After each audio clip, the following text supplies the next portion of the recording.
नमस्कार, मी अनिल उपाध्ये. शिवसिद्ध बातमीपत्रात आपलं स्वागत आहे. पाहूया आजची बातमी.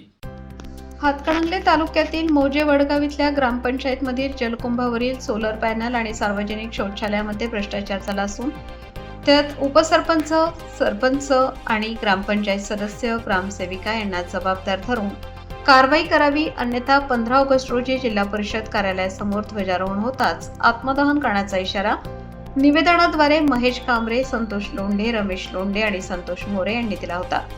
या तक्रारींची दखल घेत जिल्हा परिषदेने करवीर पंचायत समितीच्या विस्तार अधिकाऱ्यांची चौकशी अधिकारी म्हणून